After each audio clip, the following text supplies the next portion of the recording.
was such a good man.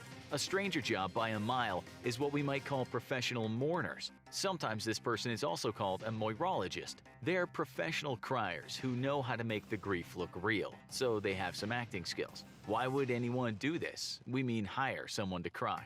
Well, it goes back centuries, and the tradition could be found in Europe. But right now, you might find these folks in countries such as China or Thailand. These countries are what you might call face cultures, meaning saving face is a big thing. And what if someone dies and not many people turn up to the funeral in tears? That's a big loss of face for the surviving family. The thing to do is hire some folks to look like they've lost someone dear and tell them to really turn on the waterworks. These people, who are paid anything from $30 to $100, blend in. You won't know there are actors around you, you likely won't interrupt their crying and talk to them. When the job is done, they turn around and happily go home. We actually found a company in the UK that rented out mourners, and they said their staff are very discreet. For around $60 an hour, they'll turn up at the funeral and stand near the back and make some noise. A few friends and family will likely be saying, "You know what, I just can't make that face." And then the professional will never be seen again by these people. But at this company called Rent-A-Mourner, the actors are more than just scenery. They might not approach someone, but if they do, they'll have to know what's going on.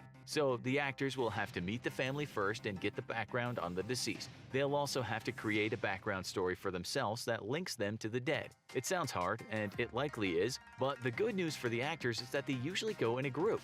You need skills for this line of lugubrious work, and you might just be very good with your memory and also a great improviser. One guy in London who did this job said in an interview, "The only thing sadder than a funeral is a funeral that nobody shows up to." So the decision is generally coming from a good place. He said he actually tries to mingle as he feels it's a big part of his job, so he spends a lot of time on his backstory. Can you imagine just making that up? Saying something like, "Such a sad loss, me and Jack went back years. We worked in a toy shop in Buffalo. Through the winters, we'd etc. etc." It must be quite demanding to do such a routine in front of people who really are sad.